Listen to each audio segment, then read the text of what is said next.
আমরা কি করি? আমরা কি করি? টাকার জন্য, দুনিয়ার জন্য ইমান বিক্রি করি। আর সাহাবারা ইমানের জন্য দুনিয়া বিক্রি করিয়ে দিস। এই পার্থক্য, আর কিচ্ছু না, আর কিচ্ছু না। তারা মাওলাকে পাওয়ার জন্য ঘর ছাড়িয়ে দিছে, তারা মাওলাকে পাওয়ার জন্য স্বামী ছাড়িয়ে দিছে, কি স্ত্রী ছাড়িয়ে দিছে।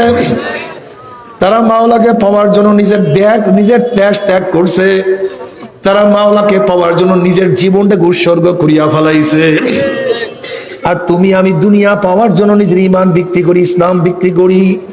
ই আমার পাবলিক বাবারা, ই আমার মুসলমান বাবারা, পর্দার মা বোনেরা, আমি একজন মুসলমান, আমি একজন মুমিন, আমি ইসলামের জন্য আমার জীবন, আমার মান, আমার সম্মান, আমার ইজ্জত, এমনকি প্রয়োজন হলে যেরকম আফরা 2 সন্তানকে নিয়ে নবী আলাইহিস সালাতু ওয়াস দরবারে হাজির হয়ে গেছে, ইয়া নবী আল্লাহ, ইয়া রাসূলুল্লাহ, আমি যুদ্ধে যেতে পারবো না, আমার স্বামীও নাই, বড় সন্তানও নাই, মাত্র 2টা সন্তান আছে, এই 2টা সন্তান আপনি যুদ্ধের ময়দানে নিয়ে যান।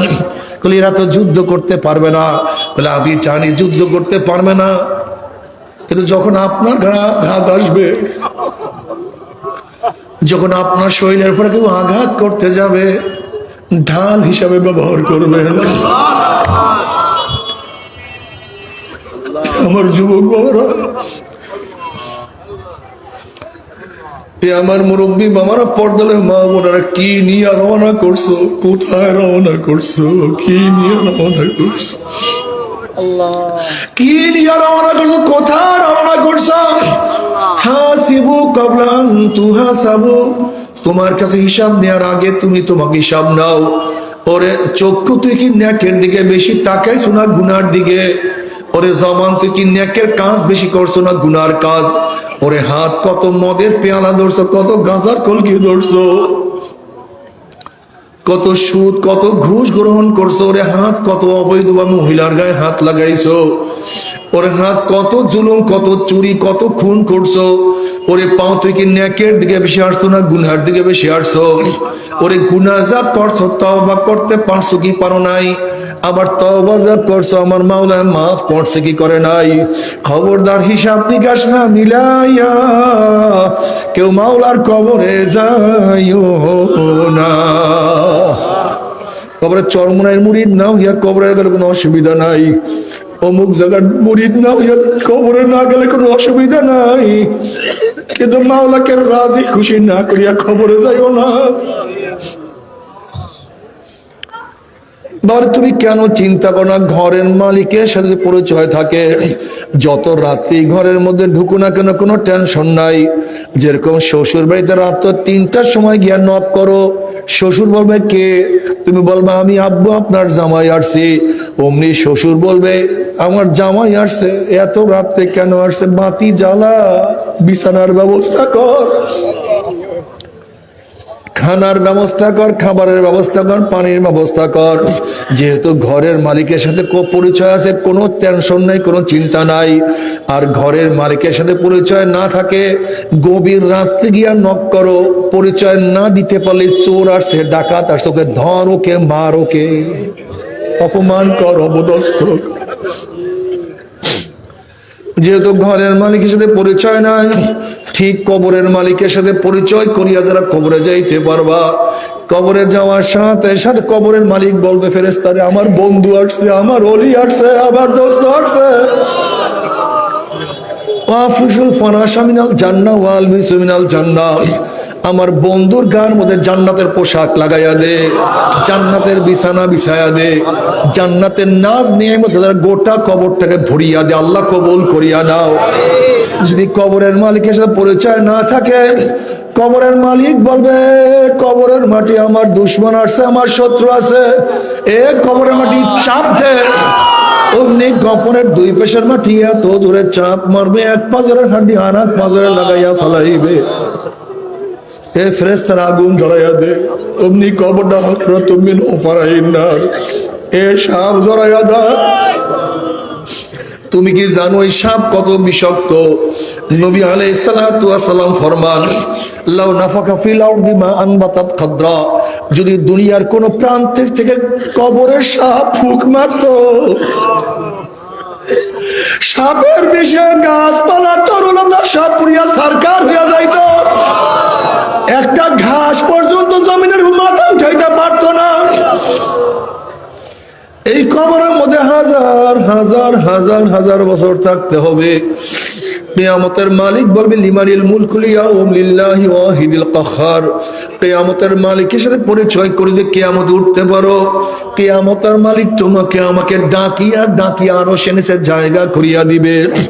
কিয়ামতের মালিক তোমার আমার আমল নামা ওজন করিয়া দিবে, নেকের পাল্লা ওজন করিয়া দিবে। যদি পুলসরাতের মালিকের সাথে পরিচয় করিয়া পৌঁছে উঠতেই পারো, ওয়া ইন মিনকুম ইল্লা ওয়ারিদুহা কানা আলা রাব্বিকা হাতমান মাকদিয়া সুম্মা নুনাজ্জিল্লাযিনা ইত্তাকাও ওয়া নাযারুজ যালিমিনা ফিহা জিসিয়া। পুলসরাতের মালিক তোমাকে পানি দিয়া জান্নাতে পৌঁছায়া দিবে। জান্নাতের মালিক বলবে, সালামুন কাওলাম মির রাব্বির রহিম, শুধু শান্তি আর শান্তি। আল্লাহ সবার জন্য কবুল করিয়া না,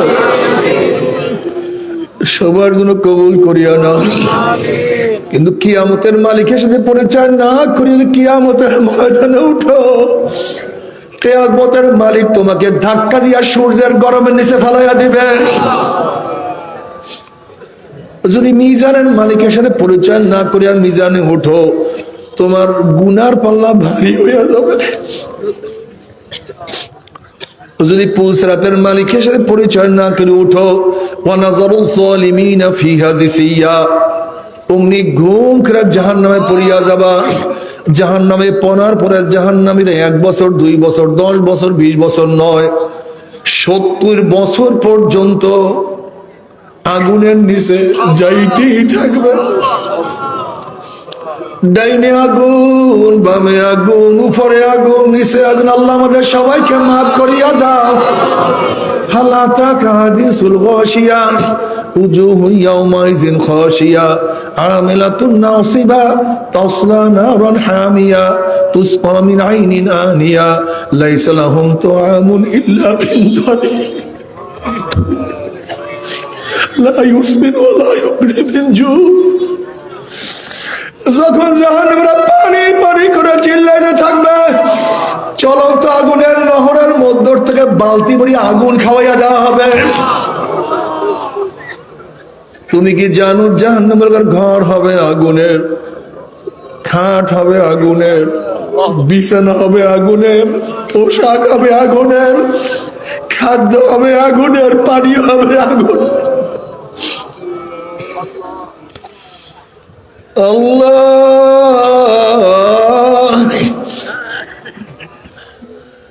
আমি যেই কথা কি বলছি বাবা, কেন বুঝো না, কেন বুঝতে চাও না? কিয়ামতের ময়দান নাফরমানরা কাঁদতে কাঁদতে কাঁদতে কাঁদতে চোখের পানি শেষ হয়ে যাবে। চোখের পানি শেষ হওয়ার পরে রক্ত বাহির হওয়া শুরু হবে। কোটি কোটি কোটি কোটি ফোঁটা রক্ত পড়বে, পানি পড়বে, কোনো লাভ নাই, কোনো উপকার নাই, কোনো দাম নাই। আর দুনিয়ার মধ্যে একবার যদি একটা ফোঁটা পানিও তোমার চোখের থেকে ফালাইতে পারো, আরে 1 ফোঁটা চোখের পানি আমার মাওলা যদি কবুল করিয়া ফেলা, যদি 1 ফোঁটা পানি আমার মাওলা কবুল করিয়া ফেলায়, মান বাকা মিন খাশিয়াতিল্লাহি হারামাল্লাহু তিলকাল আইনা আলান নার, আমার মাওলা চিরতরে জাহান্নামের আগুন হারাম করিয়া দিবে। এর জন্য নবী আলাইহিস সালাতু ওয়াস সালাম বারবার তোমাকে আমাকে বলে, এ আমার উম্মত কান্দো কান্দো কান্দো। কান্না না আসলে মুখটাকে বেকা তেরা করিয়া বলা, মাওলা রে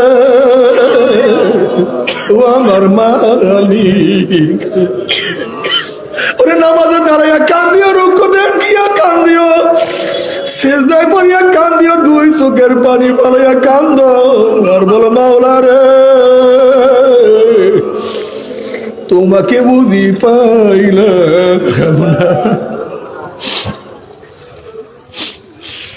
আইনাইয়া হাল্লা তাবকিয়ানি আলা জানবি আইনাইয়া হাল্লা তাবকিয়ানি আলা জানবি তানাসার উমরি মিয়াদি ওয়ালা আদরি। আফসোস আমার চক্ষু, ও চক্ষু তুই আমার গুনার কথা স্মরণ করিয়া কেন কান্দো না? আফসোস আমার চক্ষু তুই আমার গুনার কথা স্মরণ করিয়া কেন কান্দো না? অথচ আমার সামনে আমার চুল পাকিয়া গেল, আমার সামনে আমার দাড়ি পাকিয়া গেল, আমার সামনে আমার হাতের শক্তি রহিত হয়ে গেল, আমার সামনে আমার পাও, আমার কোমর সব দুর্বল হয়ে গেল, আমার সামনে আমি কবরের কিনারায় চলে আসছি, কিন্তু কোনো কিছু হিসাব মিলাইতে পারলাম না।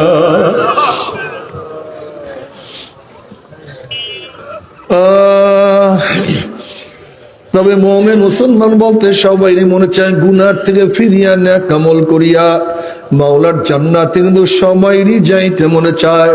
গুনাহ নিয়া মাওলার জাহান্নামে কাউরি কিন্তু যাইতে মনে চায় না। কিন্তু কেনই বা আমরা নেক আমল করতে পারি না, কেনই বা গুনার কাম ছাড়তে পারি না? এর মূল কারণ হলো আপনার এবং আমার পিছনে নফস এবং শয়তান লাগিয়া রইছে। এই নফস এবং শয়তান থেকে ফেরার জন্য যে কোনো একজন হক্কানি আল্লাহর ওলির হাতে হাত দিতে হবে রে বাবা। খবরদার, বর্তমান পীর মুরিদের মধ্যে ভেজাল, ব্যবসা, দলাদলি, হিংসা, হাসাদে পরিণত হয়ে গেছে। সমস্ত আল্লাহর ওলির একমত, যেই পীরের 5 জন মুরিদের মধ্যে কমপক্ষে 3 জনকে দেখবা আলহামদুলিল্লাহ সুন্নাত মুআফিক আমল আকলাক মজবুত হইয়া যাইতে আছে, গুনার কাম ছাড়তে আছে, নেকের আমল ধরতে আছে, কলব নরম হইয়া চোখে পানি আসতে আছে। বৃক্ষ তোর নাম কি, ফলে পরিচয়। আমি চরমনাই বুঝি না, চরমনার দাওয়াত প্রশংসা প্রচার প্রসার করার জন্য আসিনি রে বাবা। চরমনায় যাওয়ার তোমার কোনো দরকার নাই, কোনো দরকার নাই, কোনো দরকার নাই। তুমি যার কাছে গিয়া পারো গুনার কাম ছাড়ো, নেকের আমল ধরো, কলব নরম করিয়া চোখে পানি নিয়া মাওলার কবরে যাইও। যেরকম দুনিয়ার ঘরে আগুন লাগলে পানি ছাড়া নিবানো যায় না, ঠিক তদ্রুপ তোমার এবং আমার গুনার দ্বারা যে জাহান্নামের আগুন জ্বলিয়া রইছে, চোখের পানি ছাড়া কিন্তু জাহান্নামের আগুন নিবানো সম্ভব না। আমার জন্য দোয়া চাই, আমিও দোয়া করি। সবাই সবার জন্য প্রাণ খুলিয়া দোয়া করো, যেন কিয়ামতের ময়দানে গলাগলি বাঁধিয়া বলে একসাথে জান্নাতে যাওয়ার তৌফিক দিয়া দাও। আল্লাহুম্মা আমিন।